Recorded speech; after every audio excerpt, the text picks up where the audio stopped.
supaya proses kita semuanya barokah, mari kita mulai ujian ini dengan baca suratul Fatihah. Ala hadini wa ala kunyatin salat Fatihah. A'udzubillahi minasyaitonir rajim. Bismillahirrahmanirrahim.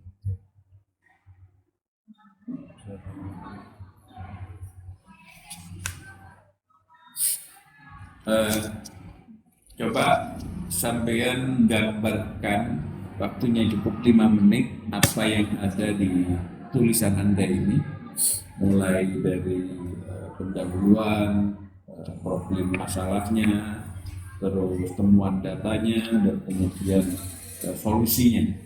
Silakan, tidak lebih dari 10 menit ya.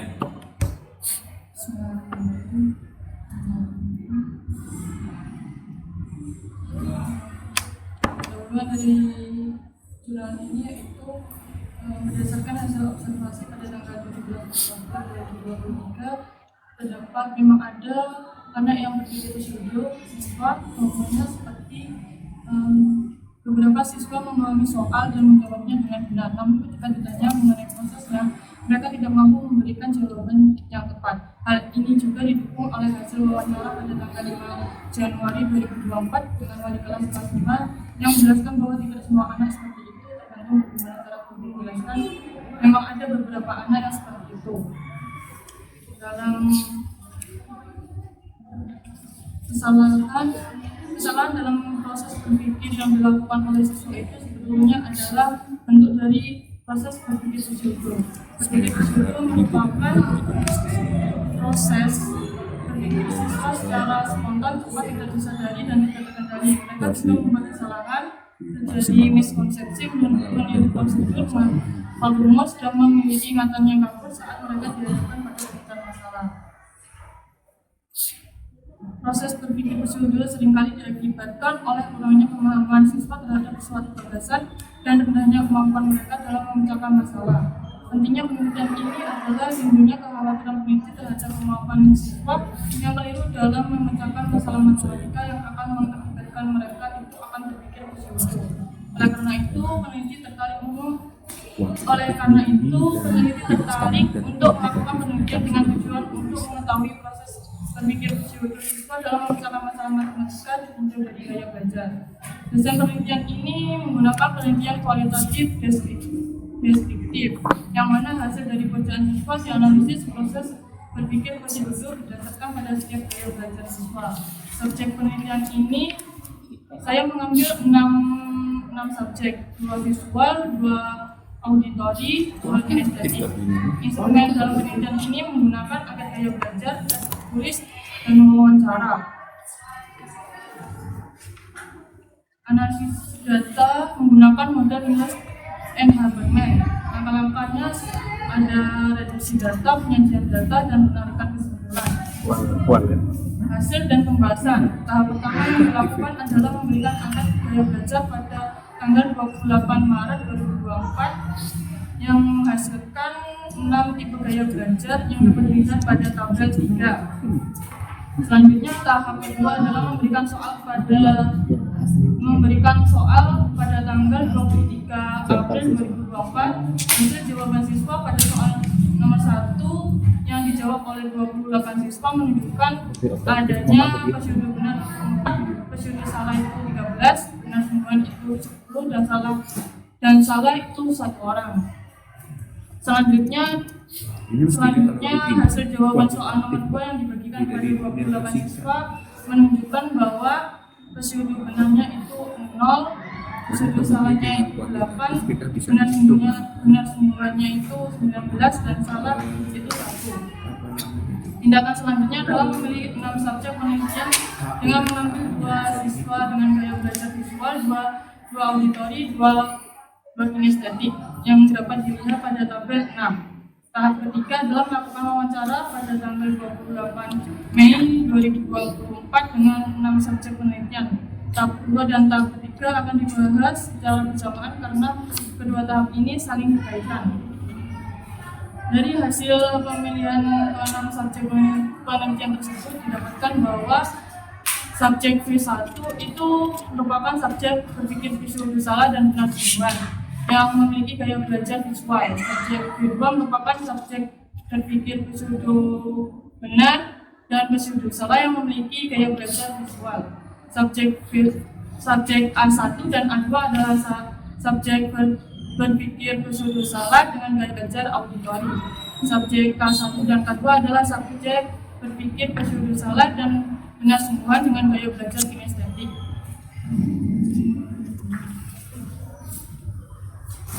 Subjek P1 itu memiliki indikator berpikir pseudo salah yang menunjukkan pada indikator berpikir pseudo salah indikator yang pertama yang A.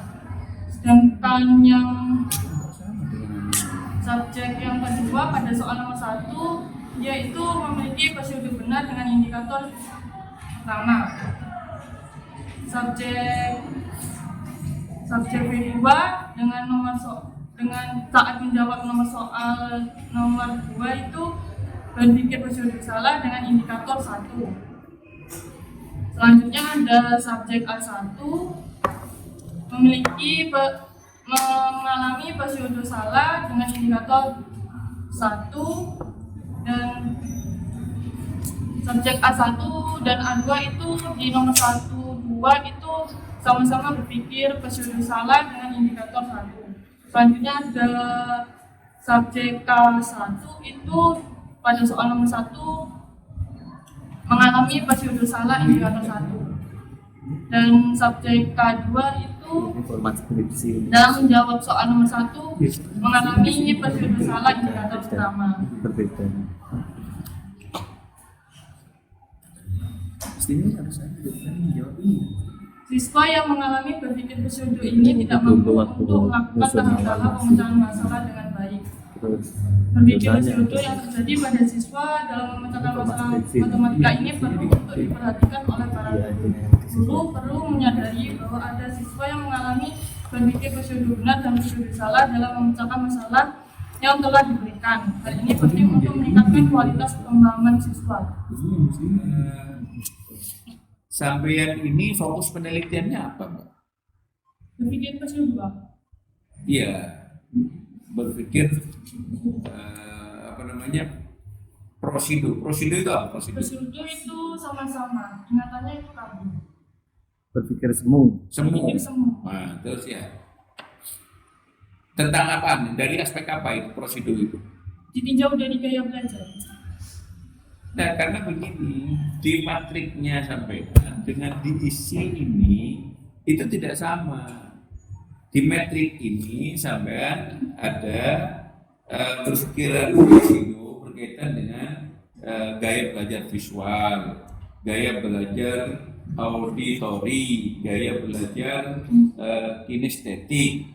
Tapi di judul jurnal sampean ini, sampean lebih banyak bicara tentang berpikir prosedur benar dan prosedur salah. Iya kan? Nah, terus yang mau diambil itu yang mana kira-kira ini? Nah, mestinya kalau fokus penelitiannya itu ini, hasil penelitian yang sampean tulis dan dimasukkan di jurnal itu adalah menjawab ini. Bagaimana proses berpikir prosedur dalam gaya bahasa visual, dalam gaya belajar visual, gaya belajar auditori, gaya belajar kinestetik misalnya.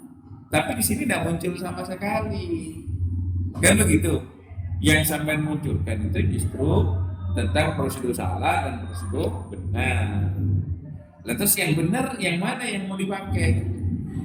Kalau sampean mau pakai fokus ini, maka jurnal sampean tidak dipakai. Kenapa? Karena tidak ada jawaban sedikit pun berkaitan dengan ini. Gitu loh. Kalau sampean mau menggunakan jurnal ini, maka metriknya harus dirubah bahwa fokusnya adalah berpikir prosedur salah dan berpikir prosedur benar. Kan itu kan? Baik, saya cari-cari mulai mana ini Pak Bro? Nggak ada ini. Gitu loh. Ada nggak yang membahas tentang ini di metrik ini di jurnal Anda ini? Ada nggak? Saya menjelaskannya itu kayak sudah menjelaskan anak yang satu satu dan kedua itu berpikir prosedur benar dan prosedur salah. Lalu dikaitkan tentang gaya belajarnya itu, mereka itu menggunakan gaya belajar visual itu seperti apa gaya belajar visualnya? Di mana itu? Di mana itu? Di kesimpulannya. Oh, lah mestinya, nah data. Jadi yang kamu teliti itu kan fokus toh. Yang ingin kamu cari penyelesaiannya, masalah yang kamu angkat kan ada di fokus. Maka data dan kesimpulan itu berdasarkan fokus. Kenapa? Karena yang data yang kamu cari ya fokus itu, tidak kemana-mana gitu loh. Tapi saya lihat tidak ada satupun data Anda yang menyatakan bahwa ada prosedur gaya belajar visual yang 3 ini. Nggak ada data di Anda ini. Yang ada itu adalah hanya prosedur berpikir prosedur benar dan berpikir prosedur salah. Kan kayaknya itu cuman. Iya. Saya analitinya itu sudah menjelaskan prosedur salah benar, lalu yang di bawahnya yang terakhir pembahasan menjelaskan anak itu berpikir apa, anak itu gaya belajar visual mau dibagiin itu aja. Kamu menemukan data itu dari mana? Anak itu bergaya belajar visual. Dari angkat Pak. Hah? Dari angkat. Dari angket. Terus mana coba? Yang fokus pertama angketnya di mana? Kalau angkat ada di halaman. Bukan hasil angketnya saja kan? Ada hasil angketnya tadi sekitar. Angkatnya itu halaman 627. Kan ini dianalisis termasuk tipe gaya belajar apa aja Pak. Terus diambil 2 anak visual, 2 anak auditori dan 2 anak kinestetik. Saya menekankannya emang di berpikir prosedurnya, tapi soalnya kan di bagian terdahulu itu kebanyakan berpikir prosedur itu diteliti berdasarkan kemampuan belajar siswa kayak rendah, sedang, sama tinggi. Untuk membedakan dari penelitian terdahulu atau membedakannya itu menggunakan gaya belajar. Oke, selebihnya saya pasrahkan ke Pak Imron untuk menyampaikan beberapa klarifikasi berkaitan dengan naskah ini. Saya persilakan. Oke, bismillahirrahmanirrahim. Kita lanjut dengan, karena ini Sinta 2 ya. Tidak mungkin ada revisi ya, tidak mungkin ada revisi. Yang diuji adalah terkait dengan penguasaan Mbak Ika ya, baik itu substansinya maupun proses penerbitannya. Itu yang paling penting loh ya. Karena kaidahnya kalau jurnal Sinta 2 itu quick submit, artinya tanpa proses itu dibatalkan. Tapi kalau itu ada bukti prosesnya, mulai awal submit, revisi dan lain-lain, itu ya yang diperbolehkan. Itu ya. Sekarang terkait dengan prosesnya dulu. Submitnya tanggal Agustus. 24 Agustus. Kemudian direvisi, berapa kali revisi? 1 kali revisi. Ini paling nih, termasuk excellent ini berarti. Sinta 2 itu biasanya kalau saya ini menerbitkan Sinta 2 sampai 3 kali, 4 kali revisi berkali-kali. Berarti menang ininya, cekengan pusatnya berarti. 1 kali revisi. Ada nggak naskah sebelum direvisi? Lah, bukan yang dicetak. Nah, ada. Naskah yang sebelum direvisi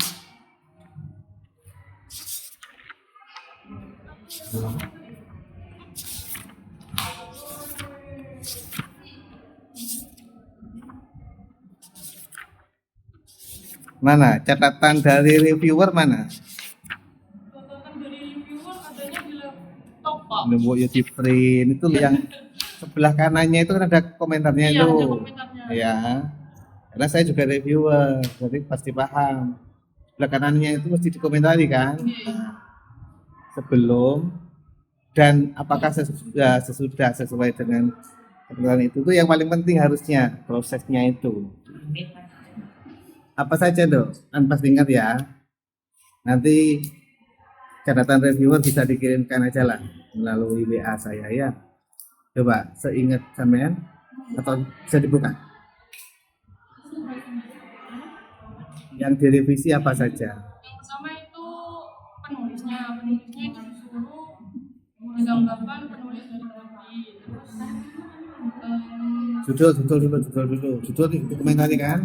judulnya Masuk dulu kan? Abstrak. enggak buka Pak. Nah, ya karena itu enak kan di print. Gitu loh dok harusnya. Yang waktu untuk saya di tangan ya Langsung ke sudah saya kirim ke WA-nya. Coba dibacakan. Komentar yang pertama apa? Komen pertama itu tambahkan CO autor yang berafiliasi dari institut luar negeri. Terus Komentar kedua Sarif Thai apa? iya. Thailand.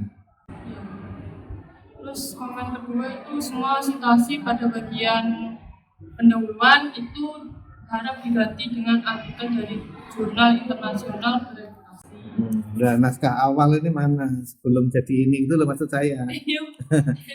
Sebelumnya ada awal kan telepon nih Enggak. maksudnya. Artinya ya, sebelum udah direvisi dibandingkan dan setelah direvisi kan ketemu dong nanti dong. Ini kan rujukannya mungkin awalnya hanya lokalan saja. Ini yang jurnal internasional kamu tambahkan di mana nih?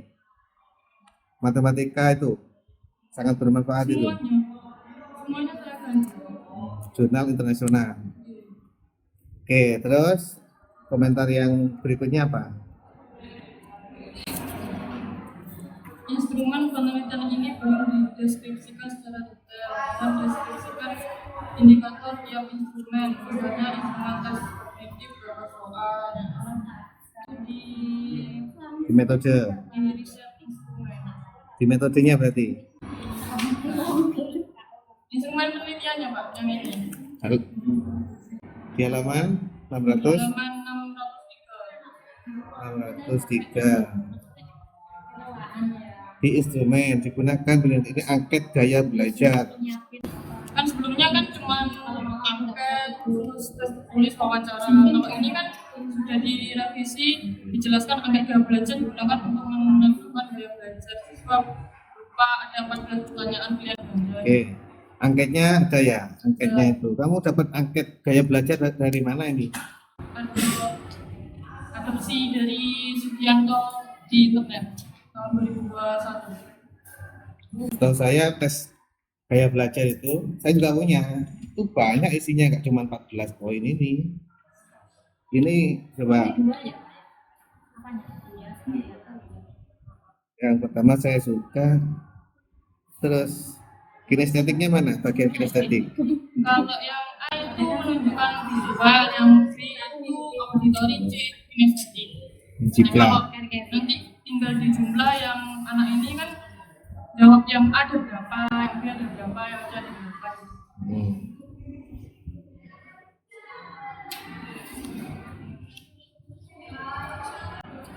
Sambil berjalan dan melihat. Oh ya, 8 itu saya mengingat dengan cara membayangkan itu apa? Mengingat-ingat kayak Enggak, membayangkan itu auditori, visual, atau kinestetik. Membayangkan. Masa visual membayangkan? Loh, itu membayangkan kan hal yang abstrak kan loh. Visual kan melihat tuh. Nah, ini yang kurang ini ya. Jadi kategori yang visual, yang auditori, yang kinestetik ini tidak jelas angket ini, ya. Ada, saya punya, nanti saya kirimkan sebenarnya biar kalian tahu sebagai pemahaman juga itu loh.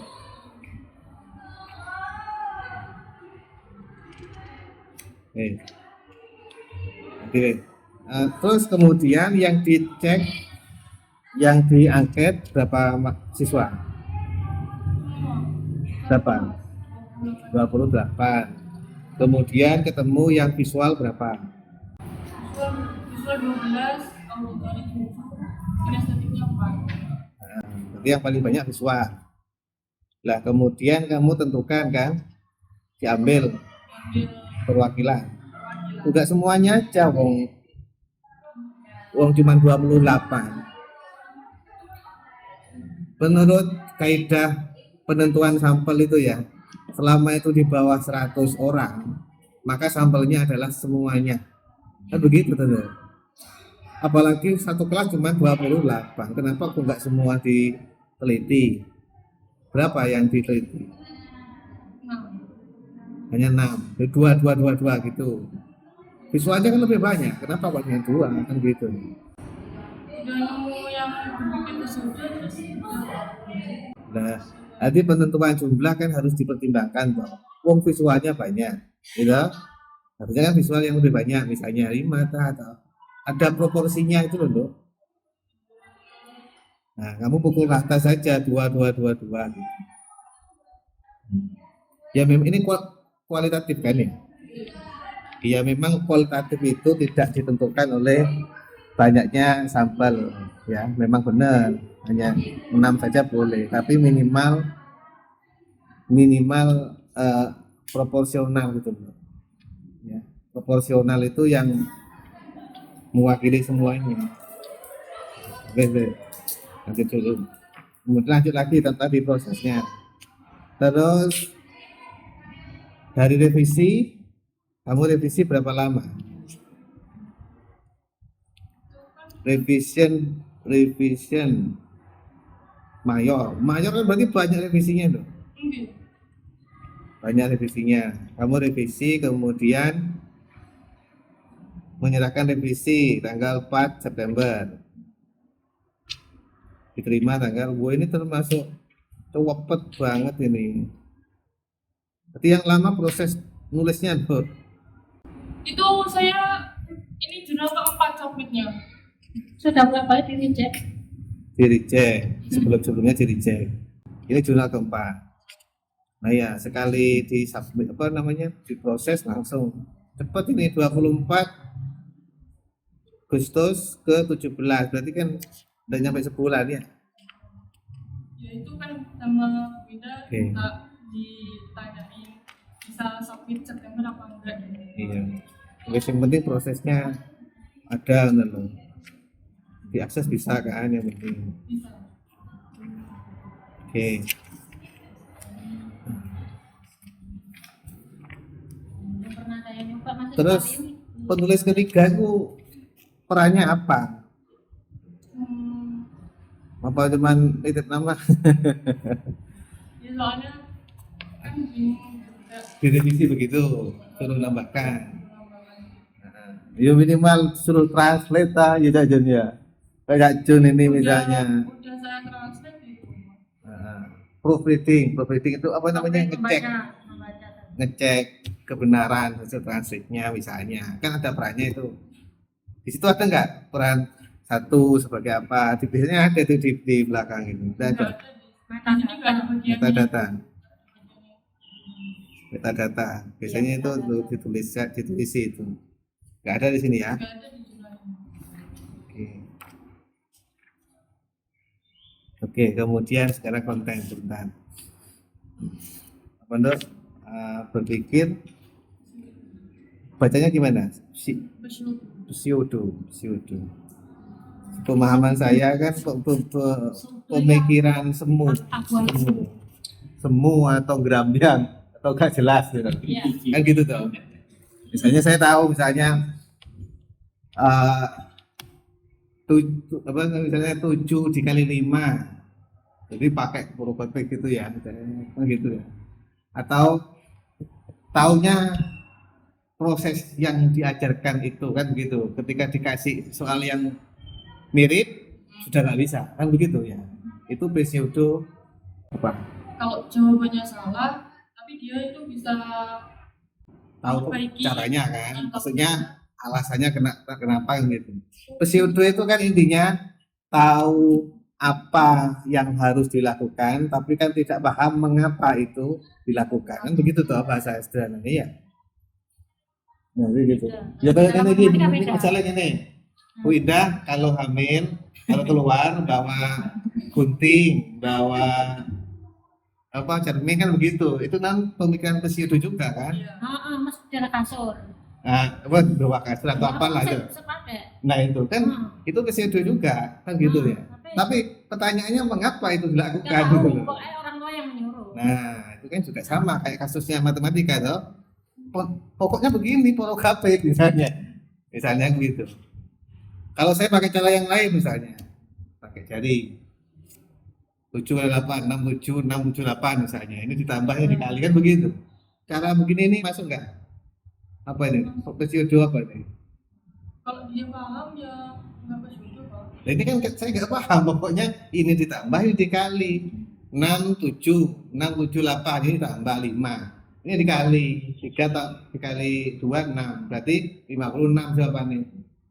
Selesai loh tulisannya. Gitu.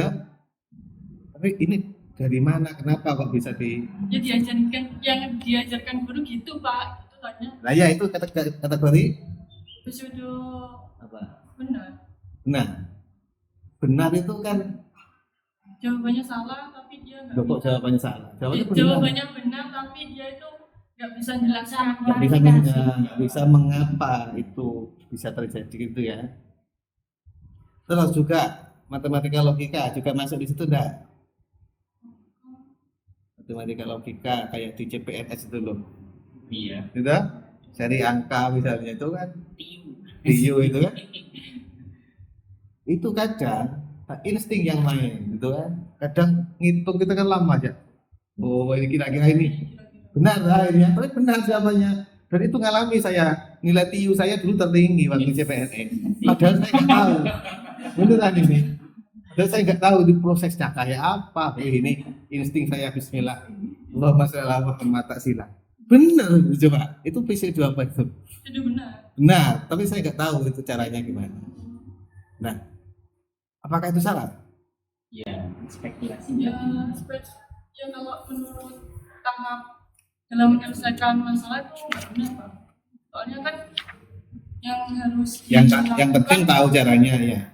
yang harus dilakukan kan memahami masalah, lalu merencanakan pemecahan masalah, lalu melaksanakan rencana pemecahan masalah itu. Oke. Kalau nggak bisa Berarti tidak hanya mengingat ya. Kan ada tingkatannya ya, mengingat, merencanakan, melaksanakan, ya, menerapkan ya, kemudian menganalisis ya kan? yang ngecek. Cek, menganalisis, sampai yang terakhir itu bisa memberikan koreksi ya. Nah gitu yang paling tinggi kan. Yang kamu teliti anak-anak kelas 5 ini masih kategori apa tingkatan itu tadi? Mengingat, menerapkan, menganalisis. Kebanyakan itu salah di tahap melaksanakannya Pak. Sama nggak mencek kembali jawaban yang didapat. Oke. Terus kamu kaitkan dengan visual. Ini kualitatif, harusnya cocok ini lek mix method itu loh iki. Anda kan ditanya ini pengaruhnya pseudo terhadap Bisa. visual berapa persen? Kan nggak bisa dijawab ini. Nggak ada jawaban itu. Nah, karena kualitatif. Padahal ini cocok kalau mix method. Tadi ini kualitatif, ada narasi tentang pengaruhnya juga. Begitu. Seberapa kebalik ya berarti visual ke pseudonya kan begitu ya, dibalik ya. Coba jelaskan loh, pseudo terhadap visualnya itu gimana? Hasil penelitianmu loh. Kayak visual, maksudnya biaya.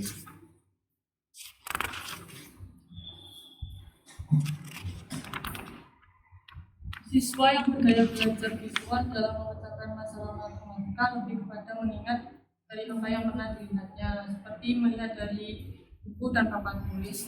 Siswa visual ini mengalami berpikir pseudo benar dan pseudo salah. Ya semuanya kan berpikir pseudo benar, pseudo salah kan. Auditori juga begitu toh. Kalau Perbedaannya apa? Pseudo dikaitkan dengan visual, auditory, kinestetik itu perbedaan antara ketiganya apa? Cuma beda di cara mengerjakan siswanya itu Pak. Kalau visual kan lebih ke Dia melihat, dia melihat, paham. kalau Kaitannya dengan pseudonya.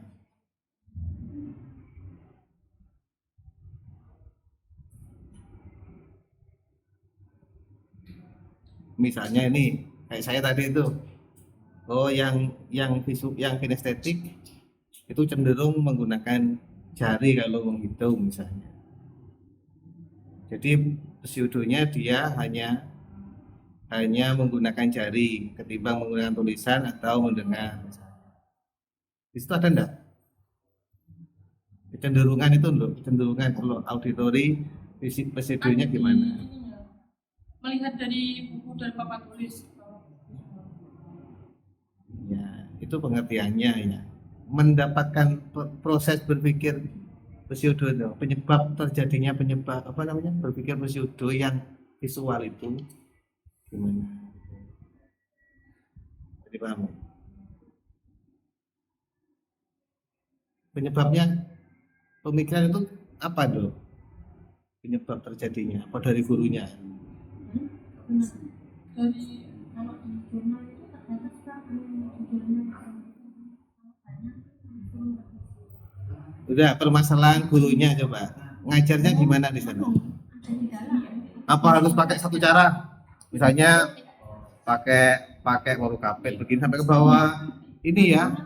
Sudah ikuti cara ini. Begitu. Apa ada gurunya menggunakan beberapa cara kalau ngajar? ya kan kalau guru biasanya tuh beberapa cara. Satu paham dengan cara ini menggunakan cara lain gitu Pak. Jadi kan gaya belajarnya beda-beda, jadi biar anak-anak paham gitu. Terus yang kinestetik misalnya kan ada nggak misalnya gurunya karena yang visual kan yang paling banyak pakai gambar pakai itu kan, yang auditori pakai penjelasan, yang kinestetik gimana cara ngajarkan apa ini materinya apa nih, orografi terus apa nih liter, coba ngajarkan liter ke yang kinestetik misalnya. Ada nggak? Nggak sampai ke sana kamu tuh. Enggak sampai sih. Oke. Oke lah.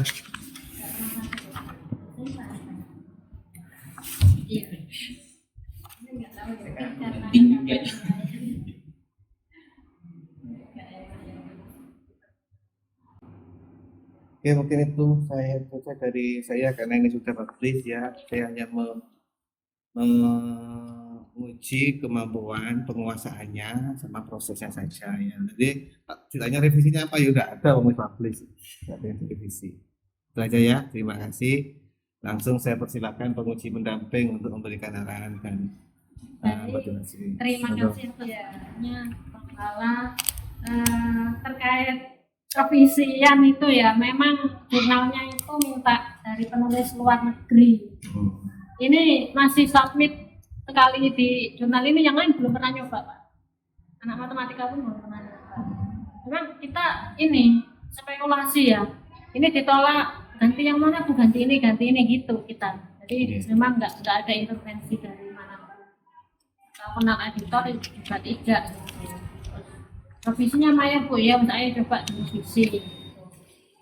Nah, begitu ini minta penulis luar negeri ya, ini saya carikan. Enggak ada apa-apa. Ya, oke, itu jaraknya ya. Sudah hampir putus asa ini, sudah berapa kali dicek ya.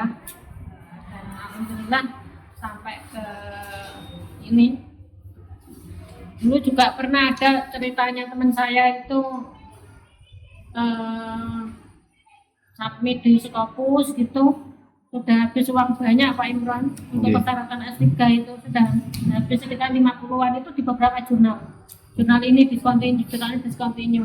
Akhirnya di jurnal yang terakhir itu Q1 tuh free ya. Itu seperti itu rezekinya, tapi harus habis uang banyak dulu dan harus membuat artikel A, artikel B dan seterusnya itu ya situ perjuangan ya itu proses bagian dari proses. Nah itu Mbak Ika tadi di revisiannya terus terkait angket itu kamu ngambil saja kan ya? Iya, aduh. Oh ya, ambil yang sudah divalidasi, validasi orang gitu ya. Kalau sudah dipakai itu mungkin valid ya. Tapi kenyataannya terkadang kalau kita pakai begitu saja, walaupun sudah divalidasi oleh seorang ahli ya, mungkin redaksinya atau itu kurang tepat menurut kita ya. Tapi nggak apa-apa sudah kita pakai. Ya, biasanya itu boleh kalau di dalam penelitian sah karena sudah validasi. Ya. Tapi itu pun juga dilihat itu dari artikel atau dari skripsinya siapa gitu. Skripsinya mahasiswa di sini atau di luar? Amin. Ambil langsung di internet terus udah divalidasi jadi ambil. Oh gitu ya. Baiknya di skripsi yang ada di sini terus validatornya siapa jadi jelas. Baiknya gitu ya. Gitu ya nggak apa-apa. Iya. Terus terkait halaman Mbak Lala, kok kamu halamannya 600-an gitu, itu mulainya dari mana? Ngambil dari jurnal. Misalnya, jurnal itu kan masuk di ini, jangan mengikuti jurnal. Jurnal itu kan masuk di apa ya, kayak semacam lampiran gitu ya. Nah, tadi yang antara mulai submit itu dimasukkan, jadi proses itu namanya ini corresponding author. Proses itu dinamai corresponding author. Mulai kamu submit ada di email sudah dimasukkan di sini. Sudah di lampiran 18. Nah, lampiran 18. Itu namanya corresponding author. Kamu namanya apa di sini? Bukti korespondensi. Oh iya, bukti korespondensi. Oke, bukti korespondensi ya. Sama LOE-nya juga ya. Enggak ada LOE. LOE-nya lewat apa? Email ini. Iya. Pemberitahuannya lewat email. accepted. Accepted gitu biasanya. Pemberitahuan membayar dan sebagainya. Sudah. Ya. Kalau yang membayar yang naskah diterima ada di Iya. 691. Harusnya nganu ya. Fakultas itu nanti menganggarkan yang artinya mahasiswa. Kalau disusun gitu.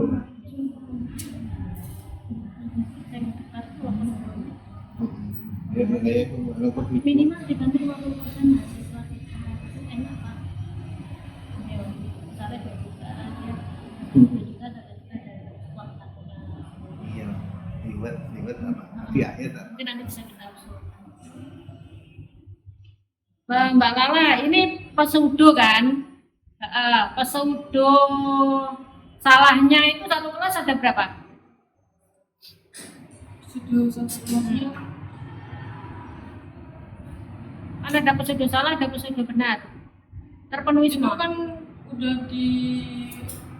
bukan kalau yang pseudo salah di nomor 1 itu ada 13 orang di tabel. Di tabel ada ya, saya sudah pernah. Paham saya itu gini. Saya sudah pernah membimbing. Ada benar sungguhan, ada benar semuan begitu ya. Ya. Jawaban saya tadi itu ngisi CPNS kan insting, itu kan benar tapi benar semua kan begitu. Benar sungguh kan benar dan juga tahu maknanya Iya, kan begitu. kalau salah sungguhan, jawabannya salah, diklarifikasi salah itu salah sungguhan. Nah, itu pseudo benar. Jadi berarti benarnya ada 2 kategori. Benar sungguhan, benar semua kan begitu. Ya, yang benar semu itu namanya pseudo benar. Pseudo benar. Yang salah semu itu pseudo salah. Salah, tapi saya tahu caranya. Caranya tahu. Nah, Tapi jawaban saya salah. Itu pseudo Sudah salah, tapi kalau bisa diperbaiki jawabannya sudah salah. kan Kalau ada nggak bisa tahu caranya, ya, tapi jawaban salah. Nah, kalau yang salah sungguhan kan gitu, wis gak ngerti caranya, jawabannya salah, berarti salah juga. salah sungguhan. Kan begitu berarti kan ya. Nah, itu terkait subjeknya kamu ambil berapa itu? Dua. Kalau di dalam kualitatif boleh lah, walaupun diambil 1 karena datanya cuma 1 boleh. Tapi Tapi penyebutannya memang bukan sampling ya. Kalau di dalam kualitatif memang pakai deep interview. Purposif ya, pakai purposif. Jadi yang boleh. Kalau di dalam kuantitatif ya tidak boleh. Jadi, kalau di bawah 100 ya harus diambil semua yang tadi kata Pak Haji seperti itu. Oke. Terus kemudian ini terkait materi apa? Masalah matematika, masalah apa? Itu kayak penghitungan. Bilangan. Soal penambahan kalian waktu beli barang itu Kelas berapa? kelas 5.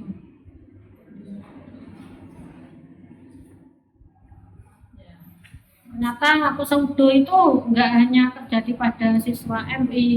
Di artikelmu itu, di sumber referensimu itu artikel pseudo itu ada berapa yang kamu dapat? Kalau di artikel yang ditulis cuma menjelaskan prosedur benar salah, tapi Bukan, yang di daftar pustaka.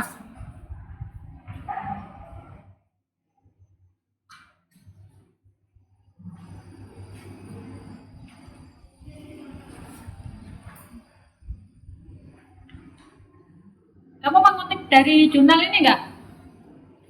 Mengutip, tapi bukan berpikir prosedur enggak ada. Bukan. Apa ya? tentang ada yang tentang nggak semuanya di pseudo ya, memecahkan masalah matematikanya, terus pengertian matematikanya, jadi Berarti kamu yang pseudo di jurnal yang lain ya? Berarti iya. jurnal ini belum pernah ya. Mungkin ketertarikan dari ide penelitianmu itu sehingga bisa diterima ya. Oke, ya sudah itu Pak, karena sudah membimbing selama ini ya, bimbingannya rajin ini. Ya wes, terima kasih, mohon maaf. Akhirnya assalamualaikum warahmatullahi wabarakatuh. Waalaikumsalam warahmatullahi wabarakatuh. Monggo Pak Jun Pak Jun silakan memberikan tambahan. ditanyakan apa? Ya langsung saja ya. Tadi sebenarnya sudah ada angin segar dari Pak Ibu Lama ada revisi. Jadi saya free. Maksudnya Pak itu bebas ngomong apa? Boleh, silakan tanya apa? Tanya pribadinya juga boleh. Jadi tadi sempat Kan memuji juga, memuji mental juga boleh kan? tadi lumayan ya biayanya juga.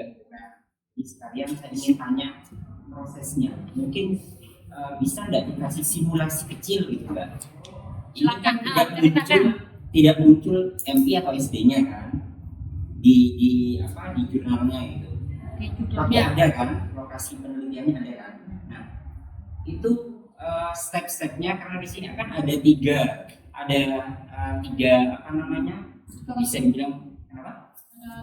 Ya berpikir sido, kemudian ada memecahkan masalah. Berarti kan kaitannya dengan materi matematika toh. Terus kemudian gaya belajar.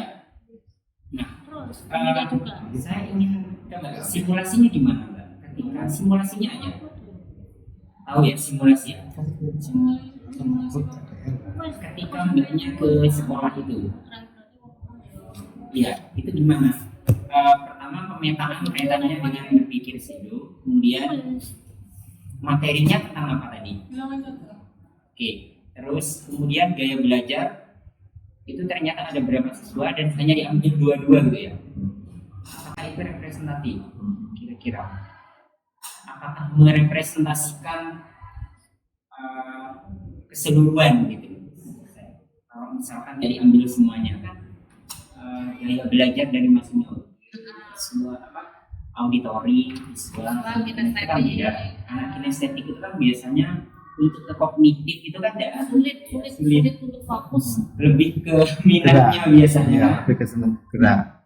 Dari masing-masing itu presentasi hasilnya berapa gitu untuk kemudian lari ke berpikir sido. Terjadi Itu harus ada. ini jadi berpikir pseudo kan Benar katanya Pak baru Imron kan. tadi. Tadi itu ya. Benar katanya Pak Imron tadi. Paling tidak dari 28 siswa itu harus di kelas, ya di cluster gitu. Kira-kira ini misalkan apa namanya untuk yang auditori misalkan sekian. Kemudian presentasinya berapa? Ya, Gitu. makanya tadi Terus bagus seperti di itu. mix method tuh. Iya, Ya. tapi ini kan sudah Sudah. ini ya. Sorry ya, sebenarnya bukan ini hanya Ya nggak apa-apa, Emang bagus. dari step ini tidak semuanya bisa. Betul. Tidak semuanya. Iya, kalau di mix method malah lebih bagus sih. Tapi, Minimal melengkapi data ini lah, pendukungnya lah. dilengkapi Lampiran-lampiran yang ada itu dimasukkan semuanya. biar tahu ini dari mana. Jadi nggak tiba-tiba ujuk-ujuk jadi jurnal gitu loh. Dilengkapi nggak apa-apa. Terakhir mungkin ya, saya ingin sedikit menanyakan ini Mbak. Analisis teorinya gimana? Kaitannya dengan kalau anak auditori seperti apa? Misalkan. Soalnya kan harus ini ya, dua variabel ini harus ada relate, maksudnya harus saling nyambung Nanti gitu. ada scaffolding. Kan soal analisisnya kan gaya belajarnya kan. Gitu. Belum ya kan? Tapi luar biasa loh, bisa masuk cinta dua ini luar biasa. Luar biasa. Harus S2 nih. Oh iya. Iya kan? Harus S2 loh. Tadi sudah saya bilang. S2 dikdas di sini aja. Iya. Mana? Dikdas kan? Oh, Kan PGMI, dikdas dong. Dikdas, pendidikan dasar. Iya. Ya. Bukan dikdas. Nanti S3-nya bisa di Jogja. Kalau S3 bisa di UM ada dikdas. Dikdas. Kalau PGMI di Jogja. Iya. Yang sih ikuti pembimbingnya kan begitu. Iya toh, wes tak support orang tuanya tak support. Nah, itu cepat semua. Nah, Mana Kak Jonan? Iya. Sudah. Lah ayahnya cukup guru MI apa-apa, anaknya harus lebih. Hanya guru MI. Yo enak mah. Ya, hanya guru Guru. Mana tuh? di guruan. SD SD SD. Oke, mungkin cukup ya. Cukup Pak. Oke, terima kasih. Alhamdulillah sidang tugas akhir berupa Sinta 2 atas nama Mbak Astri Ika Nurmaila telah selesai ya, dan rekap nilainya Oh iya, sudah saya. dari Ini langsungnya nggak apa-apa ya. ya, rekap nilainya juga sudah ada ya. Oh iya, aku yang mana aja. Oke, Lulus. maka saya umumkan Mbak Astri Ika ya, berdasarkan hasil rekap nilai yang sudah diberikan oleh Dewan Uji, maka Mbak Astri Ika dinyatakan lulus ya dengan nilai yang cukup baik, dengan maksimal ya. Jadi intinya hasil tidak mungkin mengkhianati proses gitu ya, prosesnya yang sudah matang-matang seperti itu insya Allah sudah bermanfaat, dan dengan catatan beberapa syarat tadi ya, bukan merevisi tapi melengkapi ya. Yang pertama nanti dilengkapi naskah sebelum revisi dilampirkan ya, kemudian catatan dari reviewer yang ada kolom komentar reviewernya juga dilampirkan, itu dua. Kemudian tadi dari Pak Jun juga boleh dilampirkan apa tadi itu permintaan dari Pak Jun. Nah, supaya dilampirkan Ya, ya. mapping itunya. Jadi supaya bisa tahu orang kalau baca adik-adik kelasnya itu, oh ini naskahnya dulu yang salah itu ini, catatannya ini. Oleh karena itu jadi jurnal seperti ini gitulah ya intinya. Oke, terima kasih. Saya ucapkan terima kasih dan mohon maaf apabila ada kata yang kurang berkenan. Semoga bermanfaat, dan Mbak Ika semoga bisa lanjut ya S2 atau S3-nya. Terima kasih. Assalamualaikum warahmatullahi wabarakatuh. Waalaikumsalam.